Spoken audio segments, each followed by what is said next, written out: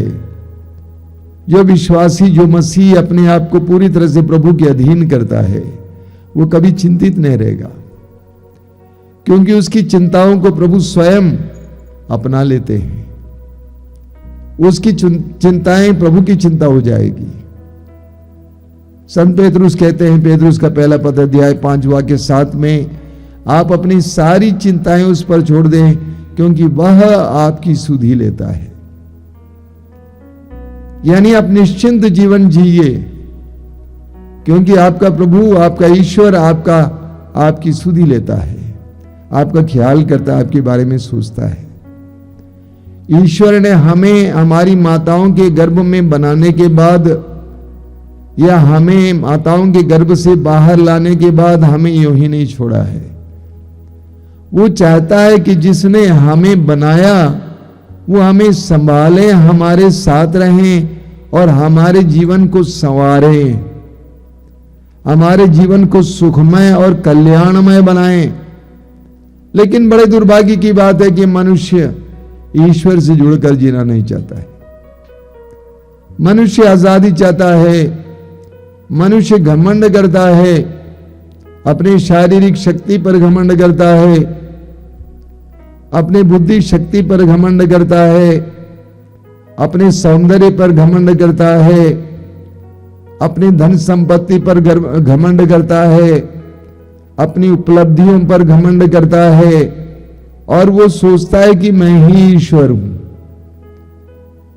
कभी कभी हमारे मुंह से भी ये बात निकलती है, जिंदगी मेरी है।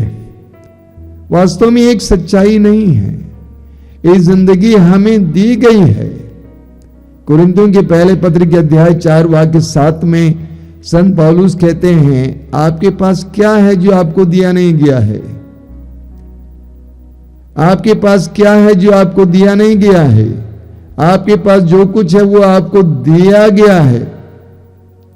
ये शारीरिक स्वास्थ्य दिया गया है, ये बुद्धि शक्ति दी गई है, ये सौंदर्य दिया गया है, ये संपत्ति दी गई है। तो इसीलिए हमें देने वाले से जुड़कर जीने की आवश्यकता है। हम जितना देने वाले से जुड़कर जिएंगे वो देता रहेगा, और हम कभी भी अपने जीवन में कमी महसूस नहीं करेंगे। स्तोत्रकार कहता है, प्रभु मेरा चरवाहा है, मुझे किसी बात की कमी नहीं। अगर हमने प्रभु को अपना चरवाहा माना है, अगर हम प्रभु के साथ जीवन जीते हैं, तो हमारे अंदर किसी बात की कमी नहीं रहेगी। हमारी सारी कमियां प्रभु पूर्ण करते रहेंगे, बशर्ते कि हम प्रभु के साथ जुड़कर जीवन जिएंगे। प्रभु यीशु ने कहा लूकस के सुसमाचार के अध्याय 11 वाक्य 23 में, जो मेरे साथ नहीं बटोरता है वह बिखेरता है। जो मेरे साथ नहीं बटोरता है वो बिखेरता है। जो ईश्वर के साथ जिंदगी जीता है, ईश्वर की उपस्थिति में जिंदगी जीता है, विश्वासपूर्ण जीवन जीता है, ईश्वर की संगति में जीवन जीता है, उसकी जिंदगी एक सफर है सुहानी। सुंदर सफर हो जाएगा, हमारी जिंदगियां बदल जाएंगी, हमारी चिंताएं बदल जाएंगी। आइए हम इस समय अपनी आंखें बंद रखें और अपने आप को प्रभु के हवाले करें, हमारे जीवन को प्रभु के हवाले करें। यह जीवन प्रभु के द्वारा दिया गया है, इस जीवन का एक एक हिस्सा प्रभु के द्वारा दिया गया है, एक एक पहलू प्रभु के द्वारा दी गई है, हमारी एक एक इंद्रिय प्रभु के द्वारा दी गई है। हम अपने आप को प्रभु के अधीन करें, प्रभु से बोलें कि प्रभु तुझे धन्यवाद, मेरे जीवन के लिए धन्यवाद, एक एक पल के लिए धन्यवाद, जीवन के एक एक दान के लिए धन्यवाद, मेरे एक एक सांस के लिए धन्यवाद। मैं तेरे साथ जुड़कर जीवन जीना चाहता हूं, मैं भटकना नहीं चाहता हूं। तूने अपने पवित्र वचन में कहा है इस्यास अध्याय 55 वाक्य 8 और 9 में कि तुम्हारे विचार मेरे विचार नहीं, मेरे मार्ग तुम्हारे मार्ग नहीं है। तुम्हारे विचार मेरे विचार नहीं, मेरे मार्ग तुम्हारे मार्ग नहीं है। बारूक के ग्रंथ के अध्याय 3 वाक्य 13 में वचन कहता है यदि तुम ईश्वर के मार्ग पर चले होते तो सदा के लिए शांति का जीवन जीते। प्रभु हम पर दया कीजिए, हम तेरे मार्ग से भटक गए, हम अपने अपने मार्ग को पकड़े, हम लोग भटक गए। प्रभु इस समय हमें तेरे साथ जीवन जीने के लिए कृपा दीजिए, तुझसे जुड़कर जीवन जीने के लिए कृपा दीजिए, तेरे साथ चलने के लिए कृपा दीजिए, हर बात के लिए तुझे यश देने के लिए कृपा दीजिए, तेरी महिमा करने वाला जीवन जीने के लिए कृपा दीजिए। आइए हम इसके लिए प्रार्थना करते हुए एक स्वर से प्रभु की स्तुति और आराधना करेंगे।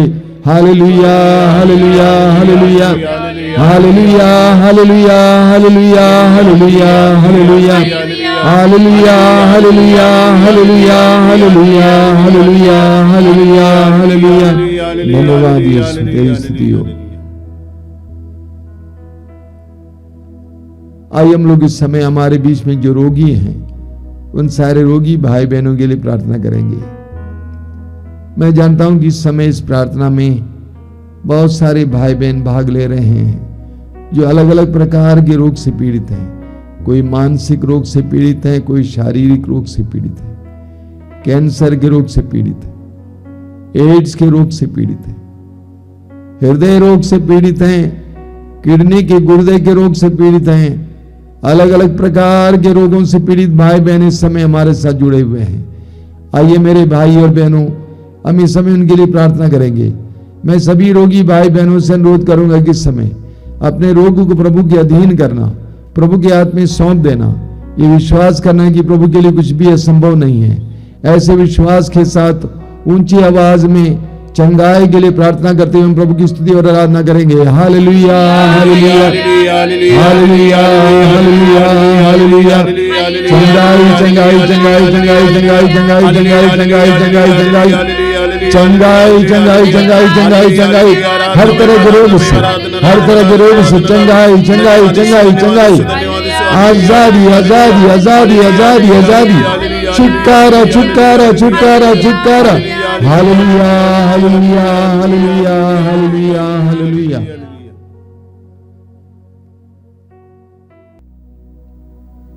बोलिए हालेलुया हालेलुया हालेलुया हालेलुया। मेरे प्रिय भाई और बहनों, मैं आपको फिर एक बार कुछ सूचनाएं देना चाहता हूं क्योंकि आप में से कुछ लोग पहली बार हमारे साथ जुड़ रहे हैं। सबसे पहली बात, मातृधाम आश्रम से एक पत्रिका प्रकाशित होती है जिसका शीर्षक है प्रभु ने कहा। ये आप हमारे मातृधाम अकाउंट पर फेसबुक में पढ़ सकते हैं, ज़रूर पढ़िएगा। अगर आप ठोस ग्रहण पाना चाहते हैं तो ज़रूर हमें संपर्क करें।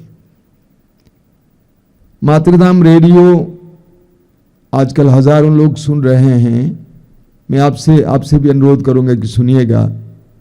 24 घंटे गीत, संगीत, प्रवचन, साक्ष्य, प्रार्थनाएं, ये आपके लिए और आपके परिवार के लिए बहुत ही कृपापूर्ण एक माध्यम हो सकता है।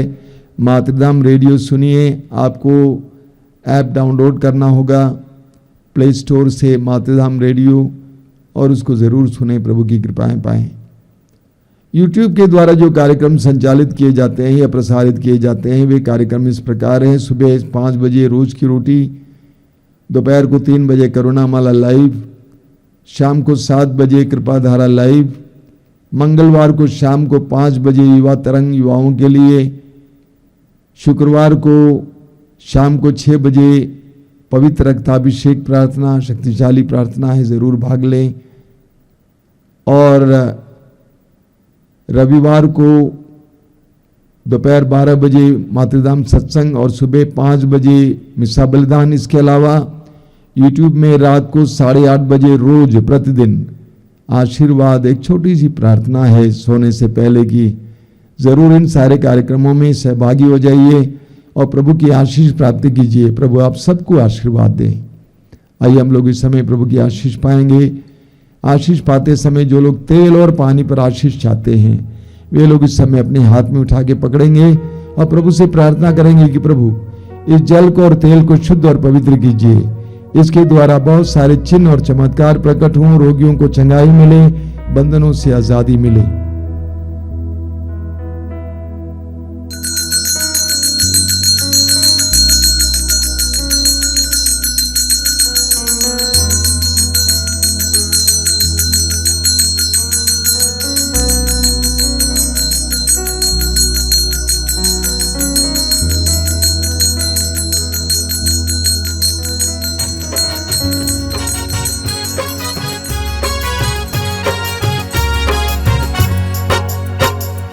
धन्य धन्य आबा, धन्य धन्य आबा, धन्य धन्य आबा तेरा नाम। धन्य धन्य आबा, धन्य धन्य आबा, धन्य धन्य आबा तेरा नाम। धन्य धन्य आबा, धन्य धन्य आबा, धन्य धन्य आबा तेरा नाम। धन्य धन्य आबा, धन्य धन्य आबा, धन्य धन्य आबा तेरा नाम। धन्य धन्य यीशु, धन्य धन्य यीशु, धन्य धन्य यीशु तेरा नाम। धन्य धन्य यीशु, धन्य धन्य यीशु, धन्य धन्य यीशु तेरा नाम। धन्य धन्य यीशु, धन्य धन्य यीशु, धन्य धन्य यीशु तेरा नाम। धन्य धन्य यीशु, धन्य धन्य यीशु, धन्य धन्य यीशु।